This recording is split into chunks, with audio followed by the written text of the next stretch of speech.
విషయం మేనిఫెస్టో ఉంది.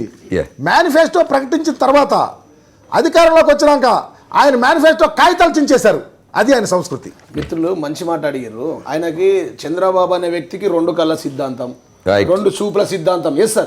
ఇప్పుడు మా ప్రాంతంలోనేమో రేవంత్ రెడ్డి గారు కానీ ఎర్రపల్లి గారు ప్రతిపక్షంలో నేను చాలా ఉందాగా బ్రహ్మాండంగా చూపిస్తాం.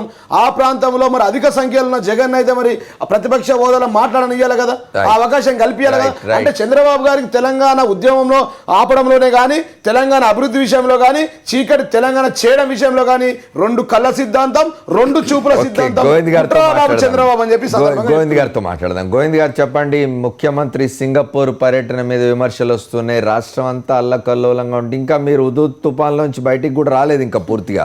మరోపక్క రాష్ట్రంలో పెన్షన్ల కోసం కానీ, మంచినీటి కోసం కానీ, ఇతర సౌకర్యాలు రేషన్ కార్డుల విషయంలో కానీ జన్మభూమి కార్యక్రమాల్లో తొక్కిసలాటలు జరుగుతున్నాయి. 144 సెక్షన్స్ పెడుతూ ఉన్నారు. గుండెపోటుతో మహిళలు మృతి చెందిన సంఘటనలు బయటకు వస్తున్నాయి. ఇంకో పక్క రాజధాని కోసం భూములు ఇవ్వడానికి పూర్తిగా సంసిద్ధంగా రైతులు లేనే లేరు. అప్పుడే ముఖ్యమంత్రి సింగపూర్ పర్యటనకు వెళ్ళారు. దీని మీద విమర్శలు వస్తున్నాయి, మీరేమంటారు? సార్, జన్మభూమి ప్రోగ్రాంలో అటెండ్ అయ్యి ప్రతి ఒక్కరికి కూడా ఇవన్నీ సాక్షి రిపోర్టర్స్ ప్రతి చోట వస్తున్నారు సార్. ఏమి రాస్తున్నారు పేపర్లో సార్, రివ్యూ చూడండి సార్. మా ప్రతిపక్ష సోదరుడు చెప్తున్నారు, జన్మభూమిలో ఎలక్షన్ మేనిఫెస్టోలో పెట్టిన మెయిన్ ప్రధాన అంశం ఓల్డ్ ఏజ్ పెన్షన్. ఫస్ట్ పెట్టింది తల్లిదండ్రులు బేస్ చేసుకుని ఒక తల్లిదండ్రులకి చేయవలసిన బాధ్యత ఉంది కాబట్టి ఓల్డ్ ఏజ్ పెన్షన్ పెంచాం సార్. ఆ తీసుకునేటప్పుడు వాళ్ళ ఎఫెక్షన్, వాళ్ళ బిహేవియర్, వాళ్ళ ఆనందం, వాళ్ళ ఆనంద బాష్పాలు నిజంగా ప్రతి ఒక్కరు అడుగుతున్నారు. బాబు ఈ రోజు నాకు పెద్ద కొడుకు చదవడం అని చెప్తున్నారు సార్. అది మా దయచేసి సిగ్గుపడాలి సిగ్గుపడాలండి. మీరు సిగ్గుపడాలి. పెన్షన్స్ ఇస్తూ ప్రభుత్వం ప్రకటించినటువంటి పెన్షన్స్ మీరు చేత్కరించుకుంటూ వేస్తా ఉన్నారు. మీ సొమ్ము కాదు సోదరా, మీ సొమ్ము కాదు. అది కేంద్ర రాష్ట్ర ప్రభుత్వాలు కల్పించేది. ఆలోచించమని ముందు తెలుసుకోమని, శాసనసభ్యుడిగా ఉన్న వాళ్ళకి ముందు రూల్స్ తెలుసుకోమనండి. ముందు బ్రదర్ మీరు తెలుసుకోండి. మీరు చేత్కరించుకుంటే మీ సొమ్ము కాదే. మీరు ప్రభుత్వం ప్రకారం ఇస్తా ఉన్నారు. అది సంస్కృతి కాదు సార్. చింతమనేని ప్రభాకర్ స్టేట్మెంట్ మీరు ఎట్లా దాన్ని తీసుకుంటారు చెప్పండి. బ్రదర్, మీరు నేర్చుకున్న అంత అసమర్థులం కాదు మేము. మీరు మీరు అది కంట్రోల్ చేస్తే లైవ్ లో ఉంటారు. చెప్పండి గోవింద్ గారు, చెప్పండి. ఎలా మోనర్కం చేస్తే జనాలకు బుద్ధి చెప్పారు. గోవింద్ గారు చెప్పండి. అసత్య ఆరోపణలు చేసుకుంటారు ప్రభుత్వం కాదు. చెప్పండి సార్, అమర్ గారు చెప్పండి. మాట్లాడిస్తారా లేకపోతే డ్రాప్ చేయమంటారా? గోవింద్ గారు చెప్పండి. సార్ చెప్పండి సార్. అమర్ సార్ చెప్పండి. ఈ రోజు విశాఖపట్నం జిల్లాలో జన్మభూమి ప్రోగ్రామ్స్ లో విశాఖపట్నం జిల్లాలో ఒక రాష్ట్రంలో ఒక నాయకుడు, ఇంపార్టెంట్ నాయకుడిగా చలామణైన వ్యక్తి ఏమైనా స్టేట్మెంట్ ఇచ్చారా? మీరు సిగ్గు తెచ్చుకోండి. ప్రతిపక్షంలో ఉండి ఒక జిల్లా నాయకులు ఇద్దరు ఒకే నెలలో, ఒక మాజీ మంత్రులు రాజశేఖర రెడ్డి గారు రైట్ హ్యాండ్ అనే వ్యక్తి ఏమని స్టేట్మెంట్ ఇచ్చాడో తెలుసుకొని మాట్లాడండి. ఈరోజు జన్మభూమిలో ప్రతి ఒక్కరు కూడా లేడీస్, ప్రతి ఒక్క అమ్మ, ప్రతి భర్త కోల్పోయిన అక్క, చెల్లి, వికలాంగులు, అన్నదమ్ములు కూడా ఎలాగ స్పందిస్తున్నారో తెలుసుకొని మాట్లాడండి. ఇప్పుడైనా వాస్తవాలు ఒప్పుకోండి.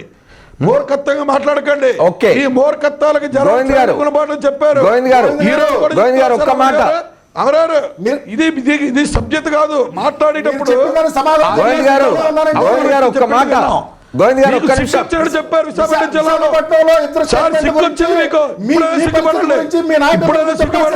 విశాఖపట్నం జిల్లాలో ఒక స్టేట్ నాయకుడు అనిపించుకున్న వ్యక్తి ఏమనిచ్చాడు? మీరు బయటకు రండి. మీరు స్టూడియో పర్మిషన్ కాదు, బయటకు రా. గోవింద్ గారు కూర్చొని మాట్లాడడం కాదు. మీకే తెలుసు. మీరు జలాలు బయటకు రండి. బయటకు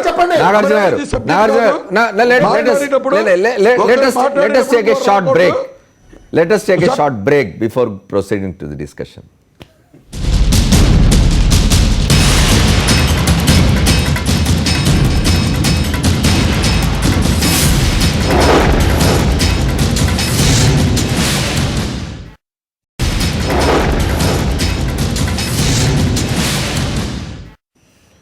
welcome back to headline show. ఒకసారి గోవింద్ గారితో గోవింద్ గారు స్పెసిఫిక్ ప్రశ్నలు 2-3 అడుగుతాను, మీరు వాటికి జవాబు చెప్పండి సార్. ఒకటి, ముఖ్యమంత్రి సింగపూర్ పర్యటన మీద విమర్శలు వస్తున్నాయి ఒకటి. రెండవది, మీ విప్ చింతమనేని ప్రభాకర్ పెన్షన్ల విషయంలో చేసిన ప్రకటనను మీరు సమర్థిస్తారా? సమర్థిస్తే ఎట్లా సమర్థించుకుంటారో చెప్పాలా? హలో చెప్పండి సార్. చెప్పండి సార్, ఈరోజు ఒక విజరణ వ్యక్తి మా ప్రీతమ నాయకులు నారా చంద్రబాబు గారు ఏదైనా ఈరోజు కాదు సార్, ఆ రోజు కూడా ఫారిన్ ఇన్వెస్టర్స్ని తీసుకొచ్చిన ఘనత ఒక చంద్రబాబు నాయుడు గారిదే. ఈరోజు చరిత్ర తీయండి సార్. ఈరోజు హైటెక్ సిటీ దగ్గర నుంచి ఈరోజు సాఫ్ట్వేర్, ఈరోజు ఈ గోవింద్ గారు నాకు స్పెసిఫిక్ ఆన్సర్స్ చెప్పండి సార్. ఒక్క నిమిషం అమర్ గారు మా భావాలు కూడా చెప్పండి సార్. ఇప్పుడు ఫారిన్ ఇన్వెస్టర్ తీసుకొస్తే ఫారిన్ ఇన్వెస్టర్ తీసుకురావాల భావంతో ఆయన సింగపూర్ వెళ్ళారు తప్ప ఆయన మీరు అనుకున్నట్టు ఆ బబ్బులు వేడండి. ఆయన ఏదో విహారయాత్రకు వెళ్ళవలసిన పరిస్థితి కాదు సార్. విహారయాత్రకు వెళ్ళే ముఖ్యమంత్రి అయితే మా విశాఖపట్నం కలెక్టర్ హౌస్ లో మడత మంచం మీద నిద్రపోయారు సార్, సైక్లోన్ లో. సార్ ఆయన ఏం చేస్తున్నారో తెలుసుకోండి సార్ వాస్తవాలు. ఆయన ఇన్వెస్టర్స్ చెప్పండి సార్. ఒక మన ఆసియా ఖండంలో సింగపూర్ ఒక హబ్బు, వ్యాపార వాణిజ్య పరంగా సింగపూర్ ఒక హబ్బు సార్. ఆ రీచ్ ప్రతి ఒక్క వ్యాపారస్తులు కూడా హబ్బు కాబట్టి సింగపూర్ లో ఆల్ ఇండస్ట్రీస్ ని, ఆల్ ఫారిన్ ఇన్వెస్టర్స్ ని meeting call for Chintamaneni Prabhakar statement మీద చెప్పండి సార్. అలాగే జన్మభూమి కార్యక్రమంలో ఏదో ఒకటి జరిగిందని చెప్పేసి కొన్ని పత్రికలు వక్రీకరించి చూపించే దాని మీద మా సోదరుడు మాట్లాడుతున్నాడు. గోవింద్ గారు ఒక్క నిమిషం వినండి. గోవింద్ గారు, ఆధార్ కార్డులు లేవని చెప్పి 12 లక్షల పెన్షన్లు, 23 లక్షల తెల్ల రేషన్ కార్డులు తొలగించారని చెప్పి నిన్న రఘువీరారెడ్డి గారు స్టేట్మెంట్ ఇచ్చారు. ఇది అబద్ధమా? అది 100% అబద్ధం సార్. రఘువీరారెడ్డి గారు వస్తే నా నియోజకవర్గంలో చూపిస్తారు సార్. అది చాలా తప్పు సార్. ఘనత, ఆ బిహేవియర్. మీరు చింతమనేని ప్రభాకర్ స్టేట్మెంట్ మీద ఏం చెప్పడం లేదు మీరు సార్. 100% అది వక్రీకరించారు సార్. కొన్ని పత్రికలు పరిగెట్టుకొని వక్రీకరించి చూపిస్తున్నారు సార్. అలాంటి స్టేట్లు మా అధినాయకుడు ఎవరికి కూడా ఛాన్స్ ఒక తల్లితో భావిస్తున్నారు నాగార్జున గారు. ప్రతి ఒక్కరు కూడా తల్లిలో ఇస్తున్నాం తప్ప అలాంటి మూర్ఖులం అయితే మేము కాదు సార్. సార్ ఒక్క నిమిషం సార్, అమర్ గారు మనోభావాలు కూడా చెప్పండి. అమర్ గారు ఒక్క నిమిషం సార్. మన రఘువీరారెడ్డి గారు చెప్పింది 100% 100% తప్పు సార్. ఆధార్ కార్డు అనేది ఈ రోజు సార్ ఒక్క నిమిషం అమర్ గారు, ఆధార్ కార్డు అనేది అనుసంధానం వల్లది ఇది ఈ రోజు పెట్టింది కాదు సార్. ఆ రోజు మన్మోహన్ సింగ్ టైం కూడా any beneficiary Aadhaar card enrol అవ్వాలని దాని గురించి మన్మోహన్ సింగ్ ప్రభుత్వం ఆధార్ కార్డులు పెట్టినాడు. ఆధార్ కార్డులు అవసరం లేదని విమర్శించిన వాళ్ళలో మీ వాళ్ళు కూడా ఉన్నారండి. చెప్పండి నాగార్జున గారు. గోవింద్ గారు, మీ పాయింట్ ఇస్ టేకెన్. అన్ని విషయాలు వెళ్ళండి సార్. ఒకే ఒక విషయం చెప్పండి.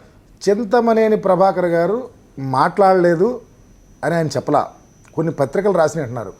మేము అలాంటి మూర్ఖులం కాదు అంటున్నారు. ఆయన రమ్మనండి, లేకపోతే వాళ్ళ పార్టీ వాళ్ళని రమ్మనండి, మేము వస్తాం. అక్కడ ఏం జరిగిందో అతను కానీ ఆ పరిస్థితి తన మూర్ఖుడుగా ఒప్పుకుంటాడా అని అడుగుతా ఉన్నా. 2, ఆధార్తో లింకు లేదని చెప్పి మేనిఫెస్టోలో చెప్పి నువ్వు రాష్ట్రం అంతా తిరిగి ఓట్లు అడుక్కోటాకి ఇప్పుడు అన్నిటికీ ఆధార్ లింక్ పెడతా ఉన్నావు. పెన్షన్లు తీలేదా? రేషన్ కార్డులు తీలేదా? మీ నియోజకవర్గంలో తీలేదా? రమ్మనండి. గోవింద్ గారి నియోజకవర్గమే వస్తాం. వారి నియోజకవర్గంలో పెన్షన్లు తీయకుండా, ఆధార్ రేషన్ కార్డు తీయకుండా ఉంటే నిజంగా మాట్లాడటానికి ఇంకేమి ఉండదు. నిజంగా చంద్రబాబు నాయుడు గారు బాగా చేస్తారంటే చెప్పారండి, రమ్మనండి, బహిరంగంగా రమ్మనండి. వద్దండి మీరు పులి చర్మాన్ని కప్పుకొని ప్రజాస్వామ్యబద్ధంగా ఈ రాష్ట్రాన్ని బాగు చేయాలని ఆలోచనతో ఉన్నారు. కానీ మీరు చెప్పే తప్పుల తడక ప్రజలను మోసం చేస్తా ఉన్నారు. చంద్రబాబు నాయుడు గారు మీరు సింగపూర్ వెళ్ళారంటే ఇంతకుముందు సింగపూర్ వెళ్ళి ఏం చేశారు? ఇంతకుముందు సింగపూర్ వెళ్ళి కొన్ని లక్షల ఖరీదుతో ఆస్తులు పెట్టుకొని హోటల్ పెట్టుకొని వచ్చాడు. ఏమైనా చేశాడా? ఈ రాష్ట్రానికి ఏమైనా తీసుకొని వచ్చాడు సింగపూర్ నుంచి? చెప్పమనండి, ఒక్కటి చెప్పనండి. తప్పండి. చెప్పండి. నేను ఈ 2 అడిగేదానికి సమాధానం చెప్పండి. ఇప్పుడే బయలుదేరతాను. మా పార్టీ అధ్యక్షుడు పర్మిషన్ తీసుకొని ఇప్పుడే బయలుదేరతాం. మా పార్టీ అధ్యక్షుడు పర్మిషన్ తీసుకొని మీ ప్రాంతం వస్తాం. మీరు కూడా రండి. చింతమనేని ప్రభాకర్ కాన్స్టిట్యూన్సీకి వెళ్దాం, మాట్లాడదాం. చింతమనేని ప్రభాకర్ అలవాటు భయపెట్టం. మీ పార్టీ అధ్యక్షుడు కూడా భయపెట్టి టికెట్ తెచ్చుకున్నాడు. చింతమనేని ప్రభాకర్ యొక్క వృత్తి గొడవలు చేయటం. ఈ రోజు ఇంకొక విషయం, చింతమనేని ప్రభాకర్ మీ ద్వారా తెలియపరుస్తా ఉన్నా. చింతమనేని ప్రభాకర్ ఎవరిని అపహాస్యం చేశాడో అనేకమైన చట్టాలు ఉన్నాయి, వారిలో వాళ్ళు ఉంటే ఆ చట్టం కూడా వర్తించడానికి అవకాశం ఉంది. చెప్పండి గోవింద్. రామర్ గారు సార్ ఆయన చెప్పినట్టు నేను సిద్ధమే. అనకాపల్లి Right, నియోజకవర్గంలో మీ సవాల్ ఆయన స్వీకరించారు. జీవన్ రెడ్డి గారు తప్పకుండా. Right. తీసుకొస్తాం మేము. మాట్లాడండి గోవింద్ గారు వీడియోలో నాగార్జున గారు సవాల్ విసిరారు, మీరు దాన్ని స్వీకరించారు. ఫైన్.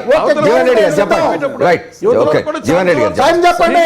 మీరు మాట్లాడండి. నాగార్జున గారు మేము చూస్తా సిద్ధంగా ఉన్నాం. నాగార్జున గారు ప్లీజ్ ప్లీజ్ ప్లీజ్. రాజధాని విషయంలో చంద్రబాబు గారికి ఇక్కడ ఏంటంటే చాలా ప్రాక్టికల్గా నేర్చుకున్నారు సార్. ఈ ప్రాంతంలో హైదరాబాద్ నగరంలోని భూములను దోచుకోవడంలో చాలా ట్రైనింగ్ తీసుకొని బాగా ఒక హైటెక్ సిటీ అని ఒక దుకాణం పెట్టి దాని చుట్టుపక్కల భూములన్నీ గత పాలకులు 10 ఏళ్ళు కాంగ్రెస్ వాళ్ళు 10 ఏళ్ళు టీడీపీ వాళ్ళు చాలా చక్కగా ఒకళ్ళు కిటికీలు అమ్ముకుంటే ఒకళ్ళు దర్వాజాలు అమ్ముకున్నారు. ఇలా మా ప్రాంతంలో 1 ఎకరం భూమి పోయిన రైతు ఇలా రోడ్డు మీద ఉన్నాడు. ఈ ప్రాంత రైతులను దోసుకపోయిండు. దోషిన కాడికి ఇప్పుడు ఆ ప్రాంతం మీద పడ్డాడు. ఆంధ్ర ప్రాంత ప్రజల మీద పడి ఆ ప్రాంత రైతాంగ భూములను దోచుకోవడానికి ప్రయత్నం చేస్తున్నాడు. నేను ఒకటే చెప్తా ఉన్నా చంద్రబాబు గారికి, ఎస్ భూముల కోసం రాజ్యాలు పోయినాయి, భూముల కోసం ప్రభుత్వాలు రైట్ సార్. మా తెలంగాణలో ఒక సామెత చెప్తారు అమర్ గారు, ఎద్దేడిసిన దగ్గర వ్యవసాయం బాగుపడది, రైతు ఏడిచిన దగ్గర రాజ్యం బాగుండదు అని చెప్పి.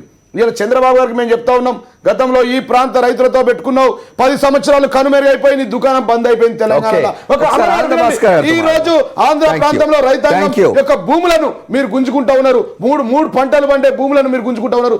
సింగపూర్ వెళ్ళడం కాదు, సింగపూర్ లోని పక్కన ఉన్న మలేషియాకు వెళ్ళండి. అదే చార్టెడ్ ఫ్లైట్ లో అక్కడ పుత్రజయ అనే రాజధాని నగరం ఉంది. ఒక దేశ రాజధాని 2500 ఎకరాలు నిర్మించుకున్నారు.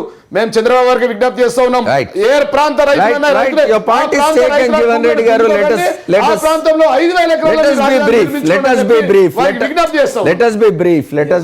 ఒకసారి ఆనంద భాస్కర్ గారితో మాట్లాడదాం. ఆనంద భాస్కర్ గారు, ఆంధ్రప్రదేశ్ ముఖ్యమంత్రి చంద్రబాబు నాయుడు గారు సింగపూర్ పర్యటన మీద విమర్శలు వస్తూ ఉన్నాయి, చెప్పండి. మిత్రమా అమర్ గారు, మీరు సంధించిన ప్రశ్నకు జవాబు చెప్పడం అనేటువంటిది, ఈ చర్చను ఈ రీతిలో వినడం అనేటువంటిది ఇది సరైనటువంటి ధోరణిగా కనిపించడం లేదు. చెప్పండి. ఇందులో నవ్విపోతురు కాక నాకేమి సిగ్గు అనేటువంటి ధోరణిలో ఎవరికి వారు సత్యపూసలే, ప్రతి ఒక్కరు పవిత్రులే. ఎదుటి వాడిని విమర్శించడానికి మాత్రం పవిత్రులు, మమ్మల్ని మేము పరీక్ష చేయించుకోవడానికి మాత్రం సిద్ధంగా లేవనేటువంటి ధోరణిలో చర్చలు సాగుతున్న ఈ తరుణంలో పాపం చంద్రబాబు నాయుడు ఆయనకు అలవాటు, దాంతోపాటుగా ఆయనకు పరిపాలకునిగా రుజువు చేసుకున్నటువంటి వ్యక్తి ఏం చేస్తాడో చూద్దాం. సింగపూర్లో ఆయన వెళ్ళినప్పుడల్లా సింగపూరు వగైరాలు ఎక్కడికి పోయినా కానీ ఇక్కడ నెలకొన్నటువంటి సమస్యలని అక్కడి నుంచి పరిష్కరించగలము అనేటువంటి భ్రమలు పాలకులు వీడాల్సిన అవసరం ఉంది. అది భారత ప్రభుత్వమా లేకపోతే తెలంగాణ ప్రభుత్వమా, అది ఆంధ్రప్రదేశ్ ప్రభుత్వమా అనేటువంటిది ఇది దృష్టాంతము, ఇది వాస్తవం. అయితే కొన్ని నేపథ్యాలలో అక్కడ ఉన్నటువంటి అవకాశాలని మరింత వేగిరపరచడం కోసం, దాని ద్వారా ఆ ప్రాంత అభివృద్ధికి ఇతోధికమైనటువంటి మౌలిక వనరుల విస్తరణకు ప్రయత్నం చేయడం కోసం. కానీ ఒక్కటి చెప్పండి ఆనంద్ భాస్కర్ గారు, సంతోషిద్దాం. ఆనంద్ భాస్కర్ గారు ఒక్కటి చెప్పండి నాకు, ముఖ్యంగా మన రాష్ట్రం ప్రతిసారి ఇటు తెలంగాణలో కావచ్చు, అటు ఆంధ్రప్రదేశ్లో కావచ్చు, ఎంతసేపు సింగపూర్ అంటారు. ఏముందా సింగపూర్లో? ఇతర రాష్ట్రాలు ఎక్కడ నేను సింగపూర్ గురించి వినడం లేదు. ఇతర రాష్ట్రాల ప్రభుత్వాలు కానీ ముఖ్యమంత్రులు కానీ ఎవరు సింగపూర్ వైపు చూడడం లేదు. వాళ్ళ రాష్ట్రాలను అభివృద్ధి చేసుకోవడానికి సింగపూర్ వైపు చూస్తున్న రాష్ట్రాలని పెద్దగా నేను చూడలేదు. మిత్రమా అమర్ గారు, మీరు అడిగినటువంటి ప్రశ్నకు మీరు ప్రశ్న అడిగేకంటే ముందే నేను జవాబిచ్చాను. బయటి దేశాల బూచిని చూపించే ప్రయత్నం అవసరం లేదు. మౌలిక వనరుల విస్తరణకు అవసరమైనటువంటి ఒక ప్రోత్సాహకంగా ఉంటుంది అని అంటే ప్రయత్నం చేయొచ్చు. కానీ బయటికి వెళ్ళి మనం పరిష్కరించుకోలేము సమస్యల్ని. ఇక్కడ నెలకొన్నటువంటి సమస్యలను పరిష్కరించడం కోసం ఇక్కడిక్కడ అనేక దారులు ఉన్నాయి. అంతేకాకుండా ఒకరిని మీద ఒకరిని నిందించుకోవడం ద్వారా కాదు, అక్కడ ప్రజా సంక్షేమానికి సంబంధించి తీసుకోవాల్సినటువంటి ఒక మార్గదర్శకాన్ని అనుసరించడానికి ఎవరు కూడా సిద్ధంగా లేనట్టు కనిపిస్తూ ఉంది. తెలంగాణలోనూ ఆంధ్రప్రదేశ్లోనూ నెలకొన్నటువంటి తాజా పరిస్థితి ఏమిటి అంటే సంక్షేమానికి సవాల్ ఏర్పడింది. సంక్షేమాన్ని సమాధి చేస్తూ ఉన్నారు.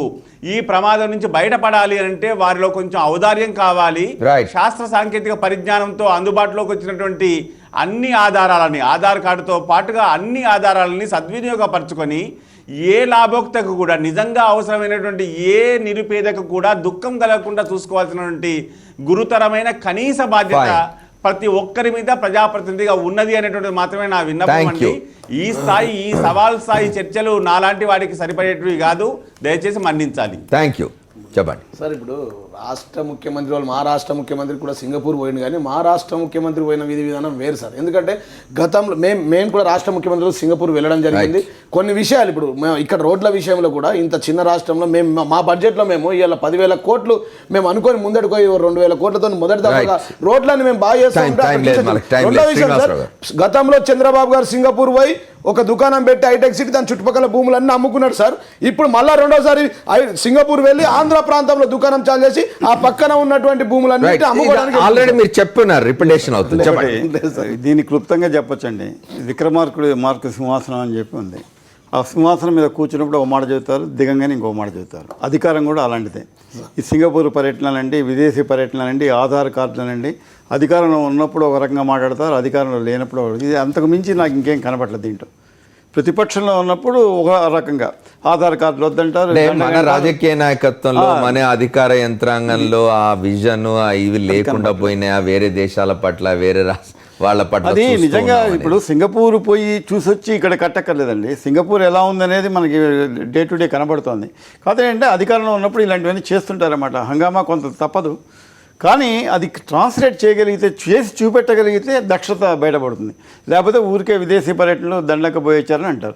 కాస్త కొంత టైం ఇచ్చి చూసి, మన చంద్రశేఖరరావు పోయొచ్చారు, ఏం చేశారు, విదేశీ పర్యటనలు ఏం సాధించారనేది అల్టిమేట్గా ముఖ్యం. రైట్. చివరిగా గోవింద్ గారు ఒక్క మాటలో ఏమని చెప్తారా సింగపూర్ పర్యటన మీద? సార్, సింగపూర్ పర్యటన గురించి మన సోదరుడు టీఆర్ఎస్ ఎమ్మెల్యే చెప్తున్నారు సార్. పుత్రాజయ్ గురించి మా సోదరుడు తెలుసో తెలీదో, పుత్రాజయ్ నిర్మించిన తర్వాత మలేషియన్ గవర్నమెంట్ ఎకానమీ పడిపోయింది సార్. 22 రూపాయలు రింగెట్ 11 రూపాయలు పడిపోయింది. భూముల విషయం చెప్పిన సార్, 2,500 ఎకరాలు ఒక దేశ రాజధాని నిర్మించిర్రు. మీరు దానికి డబ్బులు వేసుకొని ఒక రాష్ట్ర రాజధాని నిర్మించుకోండి. మా రైతాంగం మాట్లాడుతున్నాడు. పుత్రాజయ్ కంటే దేశం నాశనం అయిపోయింది sir. Thank you. Economy dropped. Putrajaya, because of Putrajaya వల్ల ఎకానమీ పడిపోయింది మలేషియన్ గవర్నమెంట్. మా సోదరుడికి అవగాహన లేకుండా మాట్లాడతారు. ఎకనామీ గురించి మాట్లాడతారు. గోవింద్ గారు, భూములు గుంజుకోకండి, మా రైతుల భూములు గుంజకండి అని చెప్తా ఉన్నాం. ఒక దేశ రాజధాని 2,500 ఎకరాలు నిర్మించారు. మేము ఎకనామీ గురించి మాట్లాడతలేదు. మీకు ఎందుకండి 30,000 ఎకరాలు, మీకు ఎందుకండి 60,000 ఎకరాలు? 2,000 ఎకరాలు కడితే దేశ రాజధాని 5,000 ఎకరాలు నిర్మించండి మీ రాజధాని. థ్యాంక్ యూ జీవన్ రెడ్డి గారు. Thank you very much. ఆనంద భాస్కర్ గారికి కృతజ్ఞతలు, శ్రీనివాసరావు గారికి, జీవన్ రెడ్డి గారికి, నాగార్జున గారికి, అట్లాగే విశాఖపట్నం నుంచి మనతో జాయిన్ అయిన గోవింద్ గారికి కూడా కృతజ్ఞతలు ఇవాళ చర్చలో పాల్గొన్నందుకు. ఏదేమైనా ఆంధ్రప్రదేశ్ ముఖ్యమంత్రి చంద్రబాబు నాయుడు గారు తన మంత్రులు, అధికారులతో కలిసి సింగపూర్ వెళ్ళారు. అక్కడ రాజధాని నిర్మాణానికి సంబంధించి పెట్టుబడులను ఆహ్వానించే విషయం గురించి ఆయన సింగపూర్ వెళ్ళారని చెప్తున్నారు. దీని మీద అనేక విమర్శలు వస్తూ ఉన్నాయి. గతంలో కూడా వారు అనేక సార్లు సింగపూర్ వెళ్ళారు. నిజానికి సింగపూర్ నుంచి మనం ఇంకా నేర్చుకోవాల్సింది ఏముంది అనేది ఆలోచించుకోవాలి ప్రభుత్వాలు. తెలంగాణలో బడ్జెట్ మీద చర్చ జరుగుతున్నది. బడ్జెట్ ఊహలతో అద్భుతాలు చేస్తారా అని చెప్పి ప్రతిపక్షాలు అడుగుతున్నాయి. అయితే బడ్జెట్లో చెప్తున్న అంశాలని నిజంగా వాటిని అమలు చేయగలిగితే, అన్ని నిధులు తీసుకురాగలిగితే తెలంగాణ రాష్ట్రానికి బాగు జరుగుతుంది. అట్లాంటి ప్రయత్నం ప్రభుత్వం చేయాలి. ఇది వాళ్ళ హెడ్లైన్ షో. రేపటి హెడ్లైన్ షోలో మళ్ళీ కలుద్దాం. Stay tune to Sakshi. This is Amar signing off.